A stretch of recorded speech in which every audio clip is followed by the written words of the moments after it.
Hello दोस्तों, नमः शिवाय। दोस्तों, शरद नवरात्रि अभी हाल में ही 3 अक्टूबर गुरुवार से 2024 में शुरू हो रही है और घर घर जो है घट स्थापना भी होगी और अपने अपने अकॉर्डिंग जो है माँ दुर्गा की आराधना भी लोग करते हैं, लेकिन दुर्गा सप्तशती का पाठ भी करते हैं। अब दुर्गा सप्तशती का पाठ प्रतिदिन अगर 9 करने हैं तो उनका क्रम कैसे रहेगा, यानी कि एक पाठ एक दिन में कैसे खत्म करना है, आपको 9 पाठ करने हैं, क्योंकि इसका बहुत पूर्ण फल प्राप्त होता है। जो व्यक्ति एक एक पाठ मतलब 9 पाठ कर लिए, जिसने एक एक पाठ पूरा कंप्लीट करता है 9 दिन तक, तो उसकी शक्ति अर्जित होती है, माँ का आशीर्वाद प्राप्त होता है, जीवन की सारी मनोकामनाएं पूर्ण होती है, हर क्षेत्र में सफलता मिलती है और धर्म अर्थ काम मोक्ष का पुरुषार्थ जागृत होता है, यानी असंभव काम भी संभव होते हैं। अब प्रतिदिन जो पाठ कर रहे हैं आप एक, तो उसका क्या क्रम रहेगा। जैसे आपने एक पाठ पढ़ा तो पहले आप प्रेक्षण करेंगे। प्रेक्षण का मतलब होता है अपना शुद्धिकरण।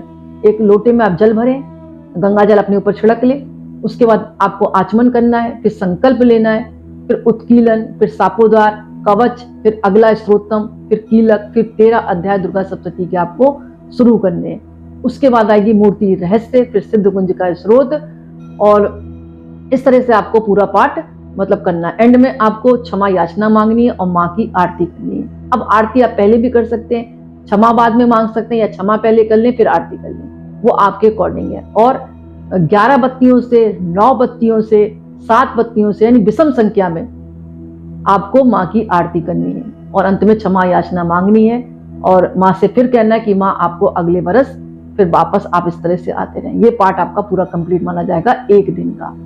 इसके अलावा कुछ महिलाओं का प्रश्न होता है कि हमारा माँ की आराधना करने का तो में बहुत मन है, लेकिन अगर हमारे मासिक धर्म बीच में आ गया तो महिलाओं से निवेदन है आप व्रत रख सकती हैं, लेकिन अगर शुरू में ही आपको पीरियड्स आ गए तो आप व्रत ना रखें। हाँ, अगर आपने व्रत का संकल्प कर लिया है, कलश स्थापना कर लिया और बीच में मासिक धर्म आ गया तो वो व्रत खंडित नहीं होता। बस आपको पूजा पाठ नहीं करना है, आप अपने पति के द्वारा माँ की आराधना कराएं। आप दूर खड़े रहें, मतलब पूजा की सामग्री आपको छूनी नहीं है। उस कमरे में आप खड़े हैं तो दूर खड़े हो, कहने का मतलब है, क्योंकि इन दिनों अशुद्धि मानी जाती है। बाकी कोई दिक्कत नहीं। और फिर भी अगर आपको लगता है, आपको पूरा संशय है कि बीच में मेरे पीरियड्स आ सकते हैं, तो आपको 9 दिनों व्रत रखने की आवश्यकता नहीं है, आप पहला और आखिरी रख लें, आपको पूर्ण फल प्राप्त होगा। तो दोस्तों, एक प्रश्न ये भी आता है कि हम 9 दिन तक लगातार बाल धो सकते हैं, नहीं धो सकते। जिस दिन कलश स्थापना है उस दिन आप बाल को धोएं।